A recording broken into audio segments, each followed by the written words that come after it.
আজকের কিয়ামতের আলামত এ বিষয়ের ধারাবাহিক খুতবার আজকেরই পর্বে আমরা কিয়ামতের ছোট আলামত সমূহের ৬ষ্ঠ নম্বর থেকে আলোচনা করার চেষ্টা করব ইনশাআল্লাহ। ওমা তাওফিকি ইল্লা বিল্লাহ। সময় সংক্ষিপ্ত, বিস্তারিত কথা বলার সুযোগ হবে না। ৬ নম্বর ছোট আলামত। প্রিয় উপস্থিতি, ৬ নম্বর ছোট আলামত হলো ভণ্ড ও মিথ্যুক নবীদের আগমন। পৃথিবীতে রাসূল করিম সাল্লাল্লাহু আলাইহি ওয়াসাল্লামের সময় থেকেই আজ অবধি বহু মানুষ নিজেকে নবী বলে দাবি করেছে, অথচ মুহাম্মদ সাল্লাল্লাহু আলাইহি ওয়াসাল্লামের পরে কিয়ামত পর্যন্ত আর কোনো নবী রাসূলের আগমন ঘটবে না। আমার আপনার নবীর আগমনের মাধ্যমে নবী রাসূলের আগমনের দ্বারকে রুদ্ধ করে দেওয়া হয়েছে। আর কোনো নবী রাসূল পৃথিবীতে আগমন করবেন না। আমার আপনার নবী মুহাম্মদুর রাসূলুল্লাহ সাল্লাল্লাহু আলাইহি ওয়াসাল্লাম সর্বশেষ এবং সর্বশ্রেষ্ঠ নবী ও রাসূল। বলেন আলহামদুলিল্লাহ। আমরা সেই নবীর উম্মত হিসেবে ধন্য। প্রিয় উপস্থিতি, আল্লাহ রাসূল সাল্লাল্লাহু আলাইহি ওয়াসাল্লাম বলছেন, লা তাকুমুস সাআতু হাত্তা ইউবআসা দাজ্জালুনা কাযাবুনা করিবুম মিন 30 কুল্লুহুম ইয়াজউমু আন্নাহু রাসূলুল্লাহ। আল্লাহর নবী বলছেন, ততদিন পর্যন্ত কিয়ামত সংগঠিত হবে না যতদিন পর্যন্ত 30 জন মিথ্যাবাদী নবুয়তের দাবিদার যারা পৃথিবীতে আগমন করে প্রত্যেকেই নিজেকে নবী, প্রত্যেকেই নিজেকে রাসূল দাবি করবে। এইরকম বহু মানুষ ইতিমধ্যে পৃথিবীতে আগমন করেছে। সম্মানিত উপস্থিতি, আল্লাহর নবীর জামানায় তার জীবদ্দশায় একেবারে শেষ ভাগে ইয়েমেনের একজন কুখ্যাত বেঈমান মুসলিম মুখোশধারী মুসাইলামাতুল কাজ্জাব, সে নিজেকে নবী দাবি করলো এবং আল্লাহ রাসূলের কাছে চিঠি প্রেরণ করলো এই ভাষা দিয়ে যে মুহাম্মদ সাল্লাল্লাহু আলাইহি ওয়াসাল্লাম, আল্লাহ তাআলা আমাকে নবুয়ত দান করেছেন, নাউযুবিল্লাহ। আমি আপনার সাথে নবুয়তের ভাগাভাগি করতে চাই। এই অর্ধেক পৃথিবীর অধিকারী আমি, আর অর্ধেকটা আপনার। আমরা দুইজন মিলে ভাগাভাগি করে নবুয়তের রিসালাতের দায়িত্ব পালন করব। তখন আল্লাহ রাসূল সাল্লাল্লাহু আলাইহি ওয়াসাল্লাম এই পত্রের জবাব দিয়েছিলেন যে এই পত্র মিথ্যাবাদী মুসাইলামাতুল কাজ্জাবের নিকটে এ কথা বলে আল্লাহ রাসূল চিঠি লিখলেন এবং তিনি কড়া ভাষায় এর জবাব দিলেন। তিনি যে শেষ নবী এবং সর্বশ্রেষ্ঠ নবী তার বিস্তারিত বিবরণ তিনি তুলে ধরলেন। এই মুসাইলামাতুল কাজ্জাব তিনি নিজেকে নবুয়তের দাবিদার ছিল, যিনি কিছু পাগল মুসলমান, হুজুকে মুসলমান, এটা সারা জীবনই আছে এই মুসলমান। দেখবেন হুজুকে বাঙালি আমার দেশেও আছে। একজন ল্যাংটা পীরের মুরিদের অভাব হয় না। সে ল্যাংটা পীর মানসিক ভারসাম্যহীন ব্যক্তি, তার মুরিদের অভাব হয় না। বুঝতে হবে যে কত শ্রেণীর মানুষ পৃথিবীতে আছে। মুসাইলামাতুল কাজ্জাব মুহাম্মদ সাল্লাল্লাহু আলাইহি ওয়াসাল্লামের জীবদ্দশায় নবুয়তের দাবি করলো, আর তার পিছনে হাজার হাজার মানুষ ছুটতে শুরু করলো। এমনকি এই মিথ্যাবাদী নবুয়তের দাবিদার মুসাইলামাতুল কাজ্জাব, তার সাথে প্রথম খলিফা আবু বকর রাদিয়াল্লাহু তাআলা আনহুর যুদ্ধ হয়েছিল, ইয়ামাবার যুদ্ধ। এই যুদ্ধের মাধ্যমে আবু বকর রাদিয়াল্লাহু তাআলা আনহুর মাধ্যমে মহান আল্লাহ এই মুসাইলামাতুল কাজ্জাবের ফিতনার অবসান ঘটিয়ে দেন। অনেকেই নবী দাবি করেছে, তুলাইহা, শাহজা, এরপরে আরো অনেকেই ওই সময় নবুয়ত দাবি করেছে। মহিলা পর্যন্ত নবুয়তের দাবি করেছে, নাউযুবিল্লাহ। মানে এইরকম আবল তাবল মানুষ হতে পারে, আহাম্মক মানুষ হতে পারে। প্রিয় উপস্থিতি, মুসাইলামাতুল কাজ্জাবের ব্যাপারে বিভিন্ন ঘটনা আছে। তার উম্মতেরা বলেছিল যে আপনি তো নবী হলেন, কিন্তু কোনো মুজিজা তো দেখাতে পারেন না। মুহাম্মদ সাল্লাল্লাহু আলাইহি ওয়াসাল্লাম তিনি অনেক ধরনের মুজিজা দেখান। কেমন? তিনি যদি কোনো শুকনা কূপের কাছে গমন করেন, আল্লাহর রহমতে সেই কূপ পানিতে ভরপুর হয়ে যায়, সুবহানাল্লাহ। যেই গাছ ফল শূন্য, সেই গাছের নিকটে গমন করলে সেই গাছ ফল ফুলে একেবারে ভরপুর হয়ে যায়, আর আপনি নবী হলেন এরকম তো কিছু দেখাতে পারছেন না। তখন সে বলেছিল যে তোমরা তো আমার কাছ থেকে সেটা দেখতে চাও না, আমাকে তো নিয়ে যাও না, একবার সাথে করে নিয়ে দেখো তোমাদের বাগানে। এরপরে তার সেই পাগল উম্মতেরা তাকে নিয়ে যখন বাগানে গেল, ইতিহাস এসেছে যে যেই বাগানে গিয়েছে সেই বাগানের ফল বৃক্ষ থেকে ফল ঝরে ঝরে পড়ে গেছে। যেই কূপের কাছে গেছে কূপের পানি শুকে মাটি ফেটে গেছে। আল্লাহর গজব। তখন উম্মতেরা চিন্তা করলো এ কি রহমতের নবী নাকি গজবের নবী? নবী হলে এরকম হবে কেন? সম্মানিত উপস্থিতি, আবার উম্মতেরা দাবি করলো মুহাম্মদ সাল্লাল্লাহু আলাইহি সাল্লামের উপরে নিয়মিত ওহী নাজিল হচ্ছে, আপনার উপরে তো হয় না, আপনি শোনাতে পারেন না। তখন সে জবাব দিল, তোমরা তো তাড়াহুড়া করছো, কেবল নবুয়ত পেলাম, জিবরাইল তো আসতে হবে, তারপরে তো শোনাবো। কিছুদিন পরে সকালবেলা তার পাগলা উম্মতদেরকে ডেকে বলল, হ্যাঁ কাজ হয়েছে কি, আমার উপরে ওহী অবতীর্ণ হয়েছে। মহাগ্রন্থ আল কোরআনের সূরা আল কাউসারের প্যারোডি তৈরি করেছে। কি প্যারোডি? ইন্না আ'তাইনাকাল আকআক, যে আমি আপনাকে হুতুম পেশা দান করেছি। এটা কোনো সূরা হলো? আল্লাহর কোরআনের এই সূরার প্যারোডি তৈরি করলো।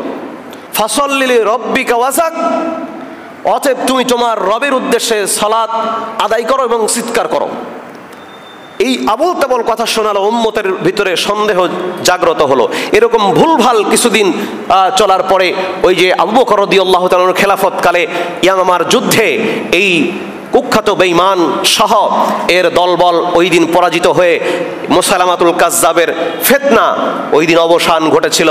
এরপরে নিকটবর্তী অতীতকাল যদি আমরা খুঁজে দেখি, এই কিছুদিন পূর্বে প্রায় 1 শতাব্দী যদি ধরেন, সম্মানিত উপস্থিতি, পাকিস্তানের মানে ভারতের কাদিয়ান নামক এলাকায় এক কুখ্যাত বেঈমান, ব্রিটিশ আমলে যার উদ্ভব হয়েছিল মির্জা গোলাম আহমদ কাদিয়ানি, যাকে ব্রিটিশরা তৈরি করেছিল উপমহাদেশের মুসলমানদেরকে বিপদগামী করার জন্য। সে নিজেকে নবী দাবি করেছিল এবং বিভিন্ন বইপত্র লেখে উদ্ভট এবং অশ্লীল কথাবার্তার দ্বারা ইসলামকে বিকৃত করার চেষ্টা করেছে, নিজেকে নবী দাবি করেছিল। তার সাথে ওই সময়ের উপমহাদেশের একজন অনলবর্ষী বাগ্নী, আহলে হাদিসের সূর্য সন্তান শায়েখ সানাউল্লাহ অমৃতসরী, তিনি তার সাথে বাহাস করেছিলেন। বাহাস মোনাজারায় তিনি বলেছিলেন, মুবাহালা করেছিলেন মির্জা গোলাম আহমদ কাদিয়ানির সাথে। মুবাহালাটা কেমন? যে আমাদের দুইজনের ভিতরে যে মিথ্যুক, সে তার দুইজনের ভিতরে যে সত্যবাদীর সামনেই অতি সত্বর মিথ্যুকের জঘন্য মৌত হবে বা কলেরায় আক্রান্ত হয়ে সে মারা যাবে। এই দাবিতে দুইজন একমত হয়ে আল্লাহর কাছে দোয়া করলেন। আল্লাহ রাব্বুল আলামিন সানাউল্লাহ অমৃতসরীর দোয়াকে কবুল করে নিলেন। কিছুদিন পরেই, অর্থাৎ 1 বছর 1 মাস 10 দিন পরেই এই কুখ্যাত বেঈমান কাফের মির্জা গোলাম আহমদ কাদিয়ানি এমন ডায়রিয়া হয়ে দুনিয়া থেকে বিদায় হয়ে গেল। তার মানে মহান আল্লাহ ইসলামকে এবং রসুলের ভবিষ্যৎবাণীকে সত্যে পরিণত করলেন। সানাউল্লাহ অমৃতসরীর দোয়াকে আল্লাহ পাক কবুল করলেন এবং কুখ্যাত বেঈমান ব্রিটিশদের 5 গোলাম মির্জা গোলাম আহমদ কাদিয়ানি দুনিয়া থেকে জঘন্য মৌত হয়ে বিদায় হয়ে গেল। এই ব্যক্তি ছিল নবুয়তের দাবিদার। এক হিসাবে এসেছে, আল্লাহ রাসূল বলছেন 30 জন নবুয়তের দাবি করবে। কোন হিসাবে ইতিমধ্যেই 30 জন হয়ে গেছে। তার মানে 30 জন মিথ্যাবাদী নবুয়তের দাবিদার হবে আল্লাহর নবীর ইন্তেকালের পর থেকে পর্যন্ত। ইতিমধ্যেই এই আলামত প্রকাশিত হয়ে গেছে। মিথ্যাবাদী অনেক ভণ্ড যারা পৃথিবীতে নবী দাবি করে দুনিয়া থেকে বিদায় হয়ে গেছে। সম্মানিত উপস্থিতি, তাকুমুস সাআ হাত্তা তালহাকা কাবাইলু মিন উম্মতি বিল মুশরিকিনা ওয়া হাত্তা ইয়াবুদুল আওসানা ওয়া ইন্নাহু সায়াকুনু ফি উম্মতি 30 কাযাবুনা কুল্লুহুম ইয়াজুমু আন্নাহু নাবিয়্যুন ওয়া আনা খাতামুন নাবিয়্যিনা লা নাবিয়্যা বা'দি তিরমিজি, আবু দাউদের কিতাবুল ফিতান এই অধ্যায়ের ভিতরে হাদিসটি এসেছে। আল্লাহ রাসূল বলেন, ততদিন পর্যন্ত কিয়ামত সংগঠিত হবে না যতদিন পর্যন্ত আমার উম্মতেরা মুশরিকদের সাথে মিলে না যাবে, ততদিন পর্যন্ত কিয়ামত হবে না যতদিন পর্যন্ত আমার উম্মতেরা মূর্তি পূজা না করবে। মূর্তি পূজার ব্যাখ্যা দিলে অনেক কথা আসবে। আমরা ইতিমধ্যেই অনেকেই মূর্তি পূজা করি। প্রিয় উপস্থিতি, অনেক হাজি সাহেব আছি, আমরা নামাজি আছি, কিন্তু মূর্তি পূজা করি।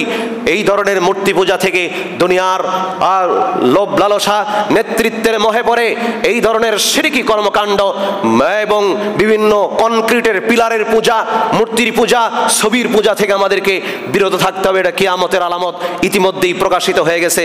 হাদিসের পরের অংশে আল্লাহ রাসূল বলছেন যে কিয়ামতের আগে 30 জন মিথ্যাবাদী নবুয়তের দাবি করবে, প্রত্যেকেই নিজেকে নবী হিসেবে তারা দাবি করবেন। এই আলামত প্রকাশিত হয়ে গেছে। এরপরে 7 নম্বর আলামত হচ্ছে হেজাজ অঞ্চল থেকে বিরাট আগুন বের হবে। হেজাজ অঞ্চল বলতে আরব উপদ্বীপ, মদিনার পূর্ব দিকটাকে বিশেষভাবে বোঝায়। প্রিয় উপস্থিতি, আল্লাহ রাসূল সাল্লাল্লাহু আলাইহি ওয়াসাল্লাম বলছেন, লা তাকুমুস সাআ হাত্তা তাখরুজা নারুম মিন আরদিল হিজাজ তুদিউ আনাকাল ইবলি বিবুসরা। হেজাজ অঞ্চল থেকে বিরাট আগুন বের হবে, যেই আগুনের আলোতে সিরিয়া বসরার অবস্থানরত উটের গলা আলোকিত হবে। মানে ওই আগুনের আলোতে দেখা যাবে সিরিয়া বসরার সেই উটের গলায় আলো লাগবে। এইটা ইমাম নববী রাহিমাহুল্লাহ হাদিসের ব্যাখ্যা করে বলেছেন যে আমাদের সময় 654 হিজরিতে এই আলামত প্রকাশিত হয়েছে। ওই মদিনার পূর্ব দিক থেকে বিরাট আগুন উৎপাত হয়েছিল, যা স্থায়ী হয়েছিল 1 মাস পর্যন্ত, অর্থাৎ এই আলামতটিও প্রকাশিত হয়ে গেছে। প্রিয় উপস্থিতি, 8 নম্বর আলামত হচ্ছে কিয়ামতের ছোট আলামত সমূহের 8 নম্বর হচ্ছে আমানতের খেয়ানত। আমানত শব্দটি খেয়ানতের বিপরীত। প্রিয় উপস্থিতি, খেয়ানত, আল্লাহ রাসূল সাল্লাল্লাহু আলাইহি সাল্লাম একদিন সাহাবায়ে কেরামদের সামনে দার্স পেশ করছেন, দ্বীনি তালিমি বৈঠকে তিনি বক্তব্য প্রদান করছেন। এমত অবস্থায় একজন ব্যক্তি এসে বললেন, ইয়া রাসূলুল্লাহ, জানতে চাই কিয়ামত কবে হবে। তখন আল্লাহ রাসূল তার প্রশ্নের দিকে ভ্রুক্ষেপ করলেন না, ওই ব্যক্তি আর প্রশ্ন করলেন না। আল্লাহ রাসূল বক্তব্য শেষ করে বললেন যে প্রশ্নকারী ব্যক্তিটি কোথায়? তখন ওই ব্যক্তি বললেন, ইয়া রাসূলুল্লাহ, আমি উপস্থিত আছি। আল্লাহ রাসূল সাল্লাল্লাহু আলাইহি ওয়াসাল্লাম বললেন, শোনো, ইযা দুইয়াতিল আমানাতু ফান্তাজিরিস সাআ। যখন আমানতের খেয়ানত হবে, আমানত যখন উঠে যাবে, তখন মনে করবে কিয়ামত নিকটবর্তী হয়ে গেছে। ক্বালা কাইফা ইউদাতুহা। ওই লোকটা প্রশ্ন করলেন, ইয়া রাসূলুল্লাহ, জানতে চাই কিভাবে আমানত উঠে যাবে। আল্লাহ রাসূল সাল্লাল্লাহু আলাইহি সাল্লাম বললেন যে ইজা উসনিদাল আমরু ইলা গায়রি আহলিহি ফান্তাযিরিস সাআ। যখন অযোগ্য ব্যক্তিকে, যেই দায়িত্বের যোগ্য না এমন অযোগ্য ব্যক্তিকে যখন দায়িত্ব দেওয়া হবে, এটাই হবে আমানতের খেয়ানত। আর তখন তোমরা কিয়ামতের জন্য অপেক্ষা করতে থাকো। যখন অযোগ্য ব্যক্তিরা দায়িত্বের মসনদে বসবে, তখনই কিয়ামত নিকটবর্তী হয়ে যাবে। তার মানে এই আলামতটি ইতিমধ্যেই প্রকাশিত হয়ে গেছে, এটা আমাদের অজানা নয়। প্রিয় উপস্থিতি, বুখারী কিতাবুল ফিতানের ভিতরে এই হাদিসটি এসেছে। এরপরে 9 নম্বর আলামত হচ্ছে দ্বীনি ইলম। দ্বীনি ইলম উঠে যাবে, মূর্খতা বর্ষণ হবে। দ্বীনি ইলম উঠে যাবে, মূর্খতা বর্ষণ হবে। আল্লাহ রাসূল বলছেন, ইন্না মিন আশরাতিস সাআ আন ইউরফাআল ইলমু ওয়া ইয়াসবুতাল জাহলু। বুখারী কিতাবুল ইলম এই অধ্যায়ের ভিতরে এই হাদিসটি এসেছে। আল্লাহ রাসূল বলছেন কিয়ামতের আলামতের ভিতরে এটি হচ্ছে আরেকটি। সেটি কি? আইয়ুরফাল ইলমু, ইলম উঠে যাবে, ইলম উঠিয়ে নেওয়া হবে এবং মূর্খতা বর্ষণ হবে, জাহালাত বর্ষণ হবে। আল্লাহ রাসূল সাল্লাল্লাহু আলাইহি ওয়াসাল্লাম অন্য হাদিসে বলছেন, ইন্নাল্লাহা লা ইয়াকবিদুল ইলমা ইনতাযাআন ইয়ানতাযিউহু মিনাল ইবাদি ওয়ালাকিন ইয়াকবিদুল ইলমা بقبض العلماء حتى إذا لم يبقي عالما اتخذ الناس رؤوسا جهالا فسئلوا ফাআফতু বিগাইরি ইলমিন ফাদাল্লু ওয়া আদাল্লু। বুখারী কিতাবুল ইলম। এই হাদিসে আল্লাহ রাসূল বলছেন, নিশ্চয়ই আল্লাহ রাব্বুল আলামিন ইন্নাল্লাহা লা ইয়াকবিদুল ইলমা, ইলমকে কবজ করে এক মুহূর্তের ভিতরে মানুষের অন্তর থেকে, ব্রেন মগজ থেকে ছিনিয়ে নেবেন না, তাহলে ইলম কিভাবে উঠিয়ে নেবেন? আল্লাহ রাসূল ব্যাখ্যা দিচ্ছেন। প্রিয় উপস্থিতি, আল্লাহ রাসূল বলছেন, জিয়ানতাজিহু মিনাল ইবাদি ওয়ালাকিন ইয়াকবিদুল ইলমা বিকবদিল উলামা। বিজ্ঞ আলেমদের উঠিয়ে নেওয়ার মাধ্যমে ইলমকে উঠিয়ে নেওয়া হবে। বিজ্ঞ আলেম, এই পৃথিবীতে বহু আলেম বিগত হয়েছে, যাদের মতো আলেম আর আমাদের মাঝে আগমন করছে না। ইমাম বুখারী রাহিমাহুল্লাহ, ইমাম মুসলিম, আবু দাউদ, নাসাই, তিরমিজি, ইবনে মাজাহ, নাসাই সহ পৃথিবীর যারা বিশ্ববিখ্যাত মুহাদ্দিস যারা ছিলেন, তারা লক্ষ লক্ষ হাদিস মুখস্থ রাখতে পারতেন। আল্লাহর দ্বীনকে হেফাজতের জন্য আল্লাহ রাব্বুল আলামিন স্পেশাল ভাবে তাদেরকে পৃথিবীতে পাঠিয়েছিলেন। এরপরে শাইখুল ইসলাম ইমাম ইবনে তাইমিয়া, কিছুদিন পূর্বে যারা বিদায় হয়ে গেছেন, ইবনে বাজ রাহিমাহুল্লাহ, নাসিরউদ্দিন আলবানী রাহিমাহুল্লাহ, শাইখ উসাইমিন রাহিমাহুল্লাহ, তাদের মতো বিশ্ববিখ্যাত আলেমে দ্বীন আমরা আমাদের সামনে আর খুঁজে পাচ্ছি না। এই জন্য আল্লাহ রাসূল সাল্লাল্লাহু আলাইহি সাল্লাম বলেছেন যে আলেমদের উঠিয়ে নেওয়ার মাধ্যমে ইলম উঠিয়ে নেওয়া হবে, একবারে ইলমকে ছিনিয়ে নেওয়া হবে না। কারণ আলেম যারা বিজ্ঞ আলেম, তাদের ভিতরে যে ইলমটা আছে, হয়তো সেই ইলমটা মানুষের ভিতরে পরিপূর্ণভাবে প্রচার হয়নি। ইতিমধ্যেই যদি তিনি মারা যান, তাহলে তার ইলমটা তার ভিতরে রয়ে গেল, তিনি মানুষের মাঝে বলতে পারলেন না, প্রচার করতে পারলেন না, দুনিয়া থেকে বিদায় হয়ে গেলেন। আমাদের বাংলাদেশের একজন ক্ষণজন্মা মহাপুরুষ, যিনি, যার কথা কে না জানে, ডক্টর আব্দুল্লাহ জাহাঙ্গীর রাহিমাহুল্লাহ, আমার প্রাণ প্রিয় উস্তাদ। তার কাছে 6 বছরের সোহবাতের সৌভাগ্য হয়েছিল। তিনি 2016 সালে 11 মে রোড অ্যাক্সিডেন্টে তিনি মারা গেলেন। তার অল্প সময়ের খেদমত আজীবন বাংলাদেশের ধর্মপ্রাণ মুসলমানেরা এটা মনে রাখবে, ডক্টর আব্দুল্লাহ জাহাঙ্গীর রাহিমাহুল্লাহ কি মানের একজন আলেম ছিলেন। এইভাবে আলেমদের উঠিয়ে যাওয়ার মাধ্যমে, আলেমদের বিদায়ের মাধ্যমে আল্লাহ পাক রব্বুল আলামিন ইলমকে উঠিয়ে নেবেন। প্রিয় উপস্থিতি, যেমনভাবে একটা কম্পিউটারের ভিতরে, একটা কম্পিউটারের হার্ড ডিস্কের ভিতরে গুরুত্বপূর্ণ ডাটা সেভ করে রাখলে ওই ডাটাটা যদি নষ্ট হয়ে যায়, কম্পিউটারের হার্ড ডিস্ক যদি ক্রাশ হয়ে যায়, যেমন আমার পার্সোনাল কম্পিউটারে আমি মদিনা বিশ্ববিদ্যালয়ের যে কেন্দ্রীয় লাইব্রেরির যে কিতাবগুলো রয়েছে, সেগুলো একটা সফটওয়্যার ভিতরে পাওয়া যায়, নাম হলো আল মাকতাবাতুশ শামেলা। আমি এটা ব্যবহার করি 2011 সাল থেকে। আমি কম্পিউটারে সেভ করে রেখেছি। এখন যদি আমার হার্ড ডিস্কটা নষ্ট হয়ে যায়, আমার ওই লাইব্রেরিটা হারিয়ে যাবে। ওখানে 10,287টি কিতাব রয়েছে, শত শত তাফসীর রয়েছে, শত শত হাদিসের কিতাব রয়েছে, ফিকহের কিতাব, উসুলের কিতাব, বিভিন্ন কিতাব সেখানে সন্নিবেশিত করা হয়েছে। যে কোনো ফতোয়া, যে কোনো একটা হাদিসের ইবারত যদি আমার জানার প্রয়োজন হয়, 2-3টা শব্দ লিখে সার্চ করলে 10 সেকেন্ডের বেশি সময় লাগে না আসতে। এই একটি সফটওয়্যার যদি ওই হার্ড ডিস্কটা নষ্ট হয়ে যায়, তাহলে আমার ওইটা হারিয়ে যাবে। ঠিক ওই রকম যে একটা আলেম, বিজ্ঞ আলেম দুনিয়া থেকে যখন বিদায় হয়ে যায়, তার মাধ্যমে ইলমের যে অপূরণীয় ঘাটতি হয়ে যায়, ওইটা আর সহজে পূরণ হতে চায় না। সম্মানিত উপস্থিতি, এই জন্য আল্লাহ রাসূল সাল্লাল্লাহু আলাইহি ওয়াসাল্লাম বলছেন, যখন আলেম শূন্য হয়ে যাবে, আলেম বলতেই শুধুমাত্র ডিগ্রিধারী, বড় বড় জুব্বা পাগড়ি, বড় বড় ঘোমটা পড়লেই আলেম হওয়া যায় না। আলেম তো তারাই যারা ইলমে এবং আমলের মাধ্যমে উম্মার পক্ষে যারা কাজ করবে, উম্মাকে যারা বিপদগামিতা থেকে, পথভ্রষ্টতা থেকে বাঁচানোর জন্য সর্বাত্মক প্রচেষ্টা করবে। যেমন ছিলেন শাইখুল ইসলাম ইবনে তাইমিয়া রাহিমাহুল্লাহ এবং আইম্মা আরবা, ইমাম আবু হানিফা, ইমাম শাফি, ইমাম মালিক, ইমাম আহমদ ইবনে হাম্বল রাহিমাহুমুল্লাহ। তাদের মতো আলেম হতে হবে যারা উম্মার কল্যাণে কাজ করবে। শুধু নিজের কল্যাণে, নিজের জন্য নয়, উম্মার জন্য যারা কাজ করে, ইলম অনুযায়ী যারা জাতি গঠনের চেষ্টা করে, তারাই প্রকৃত আলেম। প্রিয় উপস্থিতি, এই আলেম যখন শূন্য হয়ে যাবে, আল্লাহ রাসূল বলছেন, মানুষেরা ইত্তাখাযান নাসু রুউসান জুহালা, অজ্ঞ জাহেল মূর্খদেরকে মানুষ নেতা হিসেবে, আলেম হিসেবে গ্রহণ করবে, নেতা হিসেবে মানবে। তখন ফাসুইলু ফাফতু বিগাইরি ইলমিন ফাদাল্লু ওয়া আদাল্লু, ওই ব্যক্তির কাছে তারা জিজ্ঞাসা করবে, জানতে চাইবে, ফতোয়া জিজ্ঞেস করবে, সে এলেমবিহীন কথা বলবে, এলেমবিহীন ফতোয়া দেবে, নিজে পথভ্রষ্ট হবে, জাতিকেও পথভ্রষ্ট করে ছাড়বে। এই সময় ইতিমধ্যেই এসে গেছে, এর জন্য আর অপেক্ষা করার প্রয়োজন নাই। ইমাম যাহাবী রাহিমাহুল্লাহ, তার জন্ম 1274 হিজরি, মৃত্যু 1274 খ্রিস্টাব্দ, মৃত্যু 1348 খ্রিস্টাব্দ। আজ থেকে কয়েক শত বছর আগে তিনি বলেছিলেন যে হ্যাঁ, এলেম ইতিমধ্যেই কমেছে, এলেমওয়ালা আলেমের সংখ্যা কমে গেছে। দেখেন 500-700 বছর আগে এই কথা বলেছেন, আজকে 500-700 বছর পরে কতটা ভয়াবহ অবস্থার ভিতরে আমরা আছি। শুধুমাত্র নামমাত্র মাদ্রাসা বাড়তেছে, নামমাত্র আলেমের সংখ্যা বাড়তেছে, কিন্তু ইসলামের কোনো উপকার হচ্ছে না, উম্মার কোনো উপকার হচ্ছে না, কোনো ইসলামের বৃহত্তর স্বার্থ রক্ষা হচ্ছে না, শুধুমাত্র ফিতনাই বাড়ছে, ফিতনাই বাড়ছে।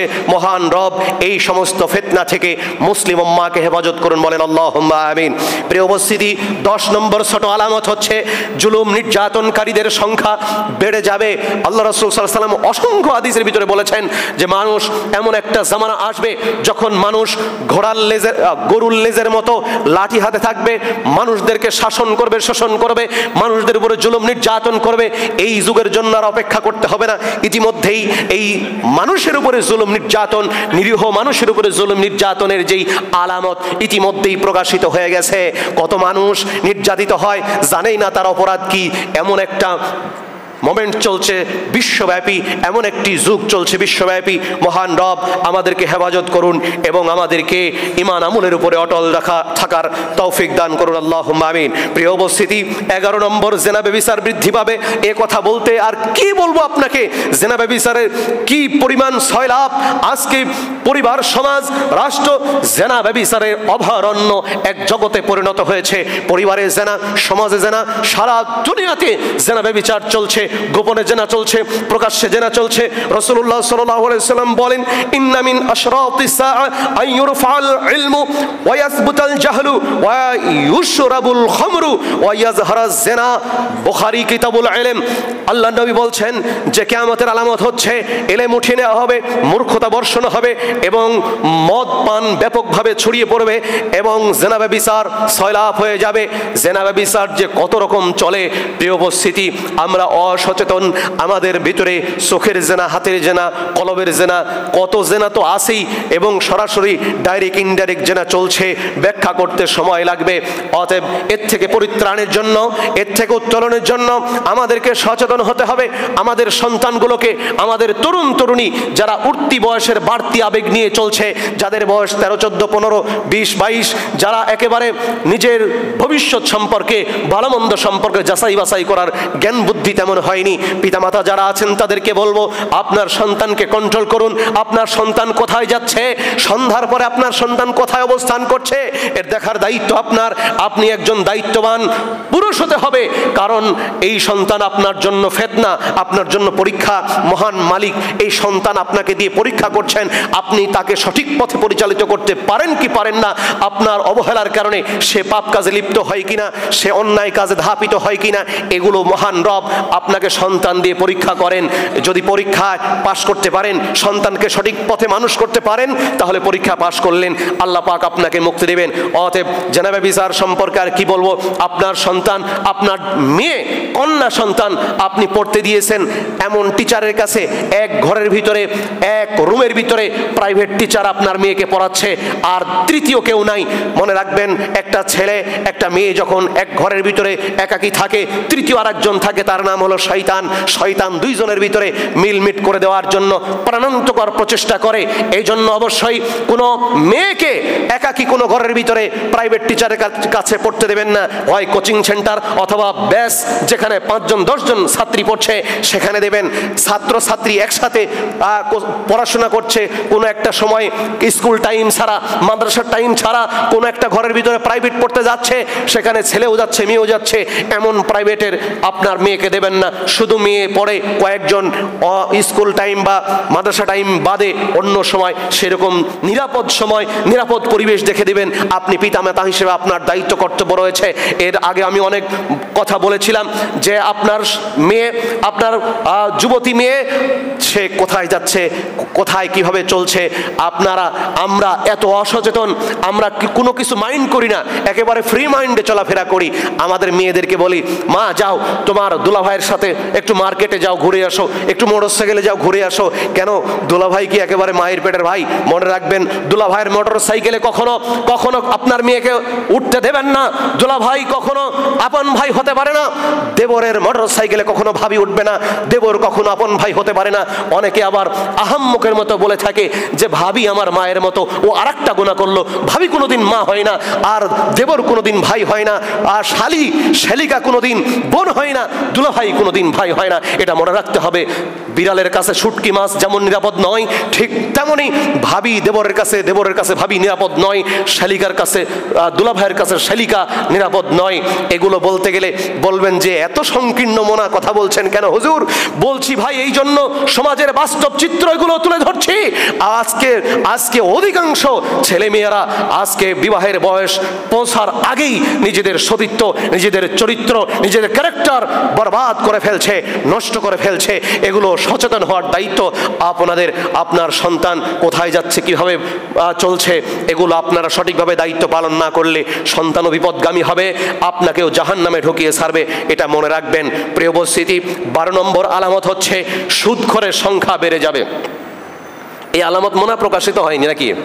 সুদখোরের সংখ্যা বেড়ে যাবে, সুদ সর্বত্র সয়লাভ হয়ে যাবে। ইন্না মিন আশরাতিস সাআ আইয়াযহারার রিবা, বুখারীর হাদিস। আল্লাহ রাসূল বলছেন যে কিয়ামতের অন্যতম আলামত হচ্ছে সুদ সর্বত্র সয়লাভ হয়ে যাবে, ঘরে ঘরে সুদ পৌঁছে যাবে। আমরা প্রত্যেকেই, কেউ ডাইরেক্ট কেউ ইনডাইরেক্টলি সুদের সাথে সম্পৃক্ত। মাইন্ড করবেন না, ছোটবেলা দেখতাম আমাদের দাদা নানা অত শিক্ষিত ছিল না, যারা গরু পালতেন, মানে তখন তো সুদখোর খুঁজে পাওয়া যেত না, গরু পালতেন, গরুর গোয়াল এবং যেখানে গরু বাঁধতেন সেই জায়গাটা ছিল কর্দমাক্ত, এক হাঁটু কাদা হতো, যে কারণে কিছুদিন পরে দেখা যায় বর্ষাকালে গরুর পায়ে পোকা হতো। এই পোকা সারানোর জন্য ওই দাদারা নানারা 4 জন সুদখোরের নাম খুঁজে বেড়াতো গ্রামের ভিতরে, খুঁজে পাইতো না।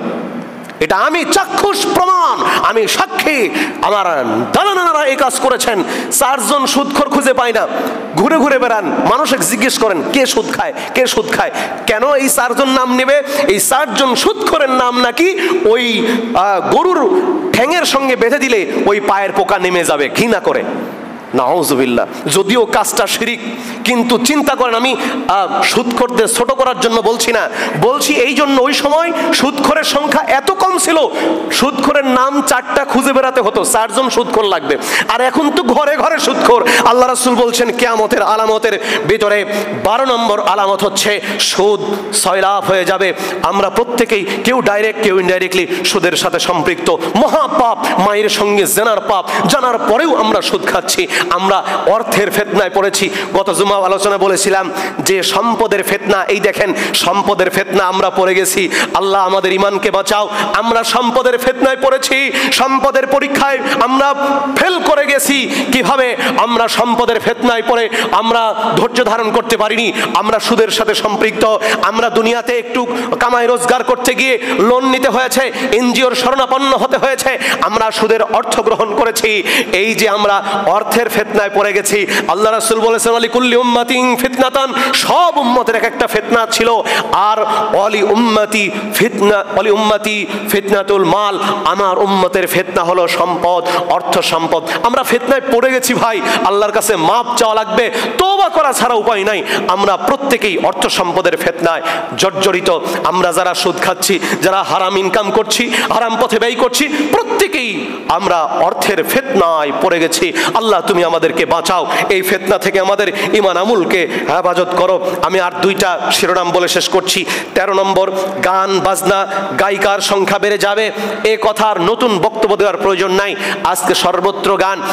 এক সময় মানুষ গান বাজনা শুনতে যাত্রাপালার আয়োজন করত, যাত্রাপালার ট্র্যাডিশন শেষ, এখন যাত্রাপালা সবার পকেটে ঢুকছে, সবার হাতে হাতে পৌঁছে গেছে, সবাই ঘরে বসে বসেই নাচ গান দেখতে পারে।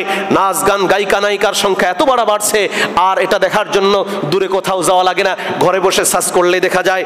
এইটাও কিয়ামতের একটি আলামত। আল্লাহ তাআলা যেন আমাদেরকে এর থেকে হেফাজত করেন, আমিন। 14 নম্বর, মদ পান হালাল মনে করবে।